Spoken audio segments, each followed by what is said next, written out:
Hey guys, so last Friday I chaperoned a field trip to the National Museum of the U.S. Air Force in Dayton, mostly as a break from the craziness that usually accompanies the end of the school year, but also because I had never been to Dayton before, and now being a resident of Ohio, I wanted to see what else the state had to offer. The museum itself is downright massive, and we certainly didn't get to see all of it in the short time that we were there, but there were several things that caught my attention. First was this old violin in the Holocaust wing, and this violin was owned by a German boy who, upon his return home from school one day during World War II, found the Nazis ransacking his home and ordered him to play the instrument while they continued disheveling his house.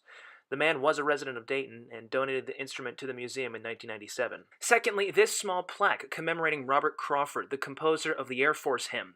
You know, the one that goes, "Off we go into the wild blue yonder." That one. Yeah, it even had the original score that he wrote the music on, too. Now, granted, I did enjoy seeing all of the planes throughout the museum, including all of the World War II era bombers like the B-52s and the Boxcar, which was really quite impressive, and I'll talk more about in a moment.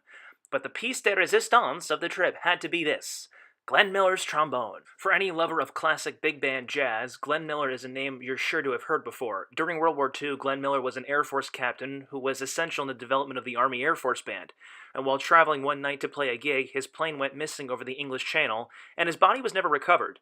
As the joke goes, at least they saved the horn. We did manage to check out the other wings of the museum, which showcased planes from the Cold War, the Korean War, and others.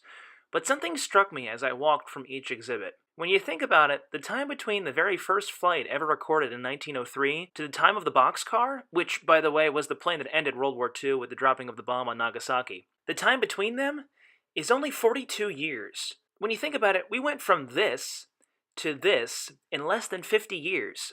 We went from a flight that lasted 862 seconds and barely got 20 feet off the ground to massive, huge B-36 peacemakers like this one that could haul 86,000 pounds of explosives at over 400 miles an hour. That, my friends, is innovation. And it's innovation that you don't really see a whole lot of anymore, nor that the modern culture really promotes. If anything, we've become less innovative, in my opinion, all just to save money. But all in all, it was a truly eye-opening experience for me, and I thank those for allowing me to accompany them on this trip.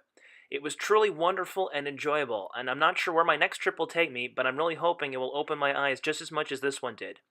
Take care all, God bless, and I'll see you next week. Before the end, just a couple quick side notes. We're getting into graduation season now. Some people I know around here have celebrated graduation already, so I just want to take the time now to congratulate those who are graduating, whether that be undergraduate in college or any other kind of collegial degree. I congratulate you. I wish you all the best in your future endeavors. And also today is the day of my spring concert. Actually, the concert is tomorrow because I'm filming this on Wednesday, so I could upload this tomorrow before the concert. So you'll be watching this while the concert is going on, which it's still really confusing, but the concert's today because you're watching it today, or you should be watching this today. And I'm hoping it goes really well. The students put a lot of work into it, and I'm really excited with how everything's looking so far. Okay, this is the actual end. Take care. I will see you next week.